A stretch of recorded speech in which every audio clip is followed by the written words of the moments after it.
Welcome to Word and a Weapon Podcast. Biblically guided safety and security tips, techniques, and tactics for everyday Christian warriors. With your host, Guy Beveridge, CEO of Protector's Toolkit, Christian safety and security made simple. Now here's your host, Guy Beveridge. What's up, Warriors? Guy Beveridge from Protector's Toolkit, Christian Safety and Security Made Simple. We're so thankful you're joining us here again for another podcast episode of Word and a Weapon. This is Season 1, Episode 2. So what is Word and a Weapon? Just to give you a quick rundown of what that is. Word and a Weapon is just simply what it says. I'm going to give you a little bit of a word, something that either impacted my life today, this week, or this month, and I think it will bless you as well. I'm going to go into it, read the word to you, and then I'll give you my interpretation or my thoughts on it. And then we'll get into the weapon side of it. So what is a weapon? Something that you can put in your toolbox, something you can put in your toolkit, a ready reference, or something you can put in the back of your brain that you can draw out if you need to. So we give you the word from God, from the Bible, my interpretation and thoughts on that, and then a weapon, something you may need to quickly grab one day to bless somebody. So let's get into it. The word today comes from Isaiah 54:17, and I'm going to read from the New International Version.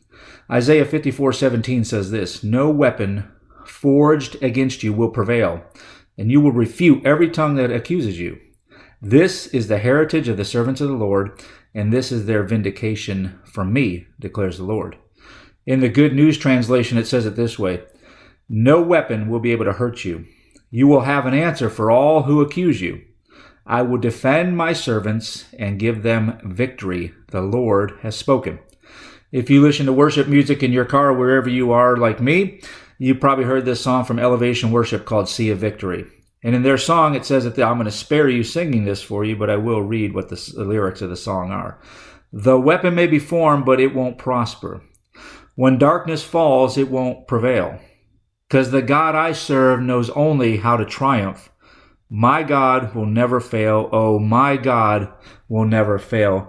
And friends, folks, that's what it really is all about. And so when I heard this passage as a Christian, I really focused on the first part. When I first heard Isaiah 54, I really focused on the first part. And I don't know about you, but I took it to mean that nothing that comes against me will harm me. You probably took it the same way, and certainly that's the guarantee in there. That's what it says, right?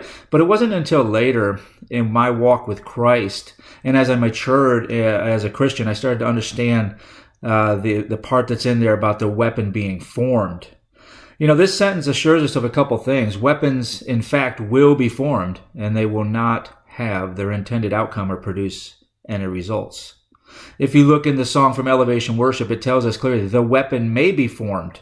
And then when you look at the Good News translation, "No weapon will be able to hurt you," well, that just tells us weapons are already there, and then they will not prevail or they will not hurt us.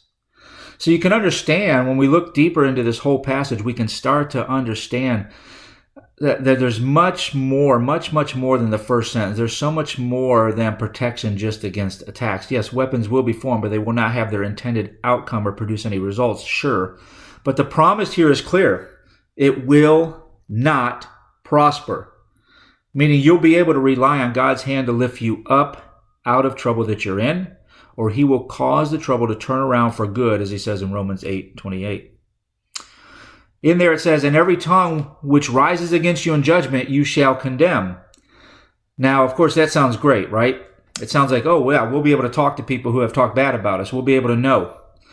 You'll be able to protest those that have caused you problems in the past. All those who have slandered or caused grief or sorrow or sadness or anger by what they've said into your life or about you behind your back, you'll be able to turn the tables on them and condemn them.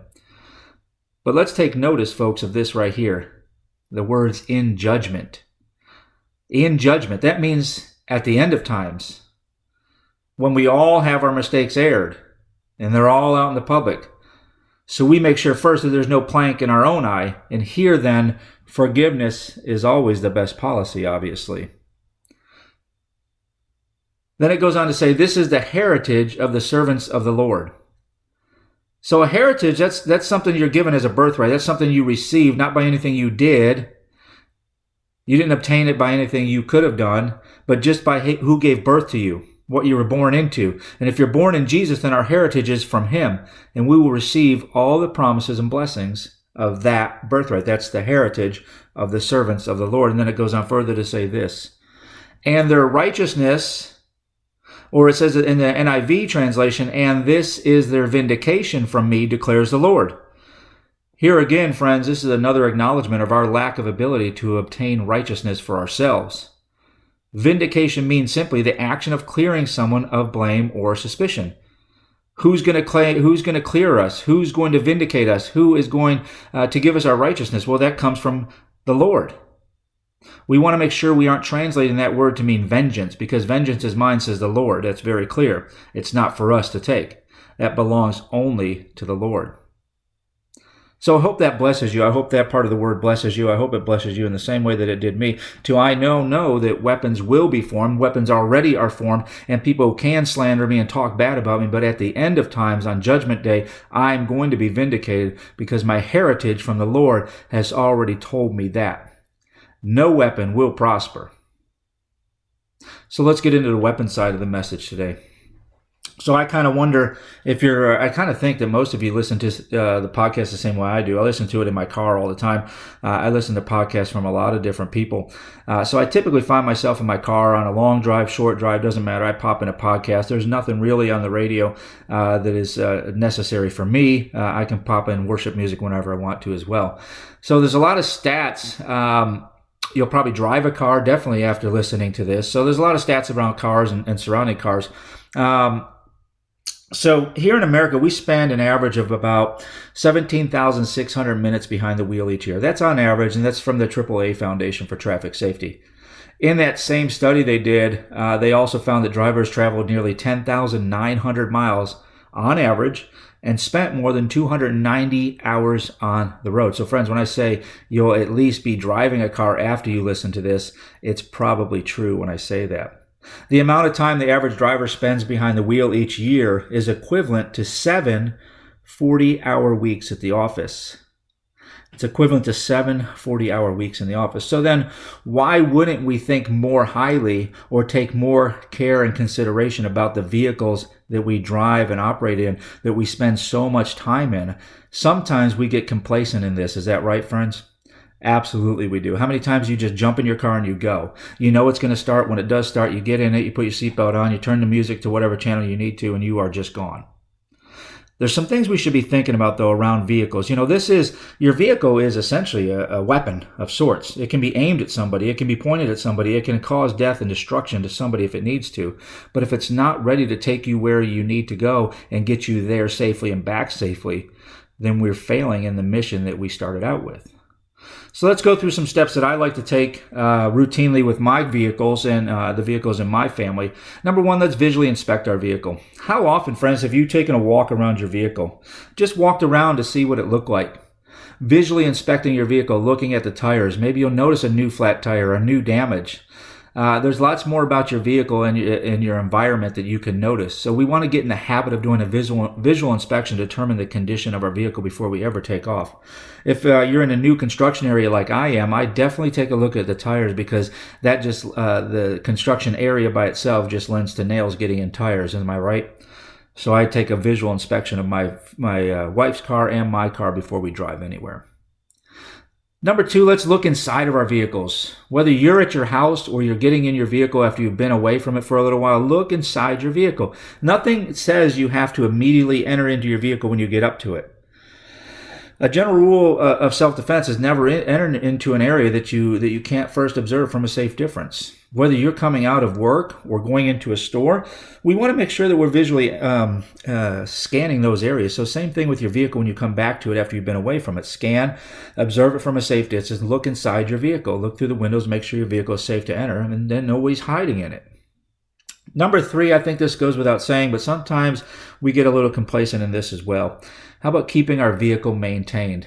A reliable vehicle is obviously necessary. Breaking down on the side of the road is something we don't want. That's something we can certainly feel like the devil is attacking us on that day. So we don't want to expose ourselves. If we're breaking down on the side of the road, we're exposing ourselves to unknowns. If we did have an intended destination and we were going to get there safe and secure, and then we end up on the side of the road, that's an unknown situation. We don't know who's going to pull over, who's going to help us in those situations, so we want to prevent those situations. We keep our vehicle well maintained and in a working state of order. If your vehicle does break down, stay inside. Keep the doors locked. Make sure you always have a fully charged cell phone with you or some way to contact somebody so you can call for help. And we don't leave the safety of vehicle and accept help from strangers unless we first vet that situation. We want to mitigate all risks to ourselves. We keep the doors locked and the windows up until we can make sure that exiting that secured or semi-secured space is the right thing to do. Number 4, lock our doors. Whether you're driving for 5 minutes or 50 minutes or 5 days, lock your doors. Always keep your vehicle locked when it's parked, even if no one is in it. It's extremely easy for someone to jump in your vehicle and take your possessions whenever you turn your attention away. Think of yourself at the gas pump when you get out to pump gas. Lock your doors. It is okay to leave your driver's side door open if that's the side of the vehicle you are filling up on, or your passenger side vehicle door if that's the side you're filling up on. But friend, you can lock all the doors while also leaving that one door unlocked for you to get into quickly and safely. We want to make sure we condition ourselves to do this, that we always lock our doors whether or not somebody is in the vehicle. Also thinking about the heat of summer, we keep our doors locked to our vehicles so kids can't inadvertently get in there and shut the door behind them and can't get out. We see it time and time again where kids die needlessly because of this. Number 5, vehicle safety and first aid kit. We want to set ourselves up for success, whether, again, we're going for a 5-minute travel or a 5-day travel. We set ourselves up. We prevent things from happening by preparing in advance. We set ourselves up for success by making sure we're an active participant in our own rescue. You are the first responder to your broken down car. You are the first responder when a problem occurs with your vehicle. So have the basics to deal with common breakdowns. What do we know is common? Well, how about a dead battery? So keep jumper cables in there. How about a way to change a flat tire? Or how about a way to signal somebody that you need help? You, again, are the first responder, so have the tools that you need to your crisis and your emergency and don't have to depend on anybody else. And if you're going to have those tools, make sure you're trained and you know how to use them. Having a set of jumper cables in your car does really no good unless somebody knows how to use them, and you as the first responder should know how to use that tool you brought to your aid. Always have a first aid kit with you. In addition to the normal stuff to treat minor bumps, cuts, scrapes, and bruises, have the proper medical supplies and training to stop major bleeding. Remember, you are in a vehicle and a major trauma is an unfortunate reality of car accidents, so we have to be prepared. You could be involved in a vehicle accident through no fault of your own, so be prepared to be a first responder to that as well. And again, you notice I said training a bunch in there.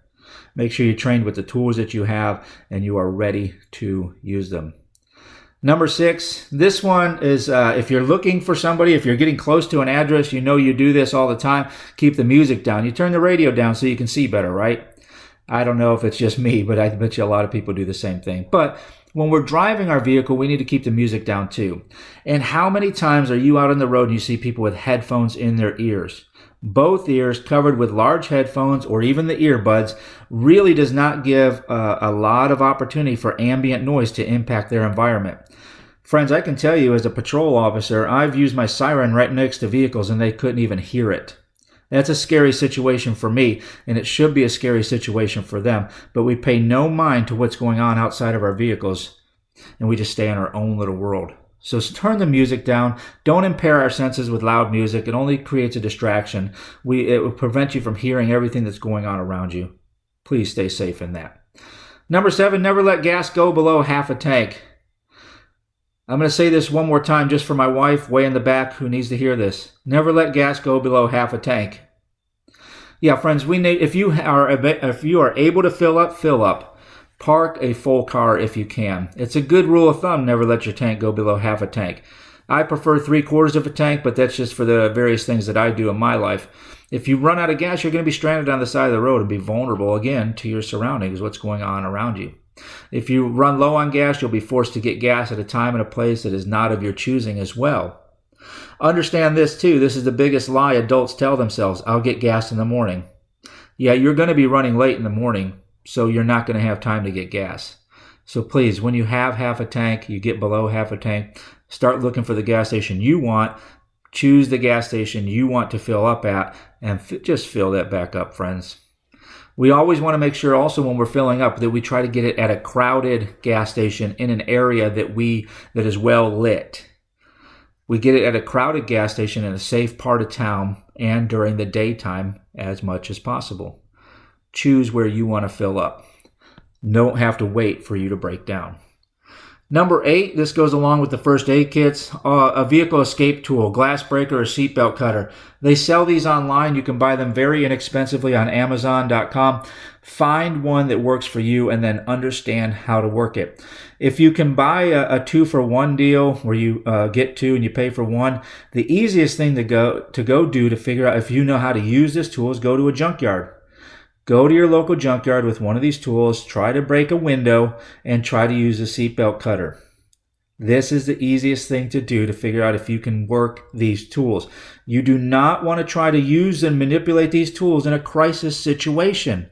It's going to be very difficult for you. These are small motor skill type things, and you may be very overwhelmed by the crash or whatever you need to use it for. So know how to use it ahead of time. What we like to say is the body cannot go where you haven't first taken the brain.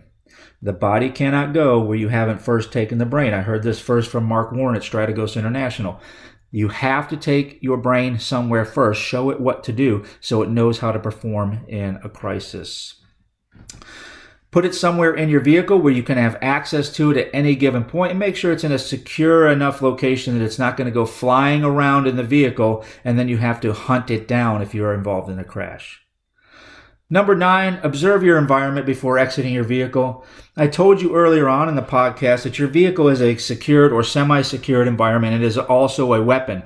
If you are going to leave your weapon behind, leave your semi-secured environment behind, then please pause before you unlock the door, pause before you shut off the engine, and scan your area about 20 to 25 feet out in front of you and around all sides.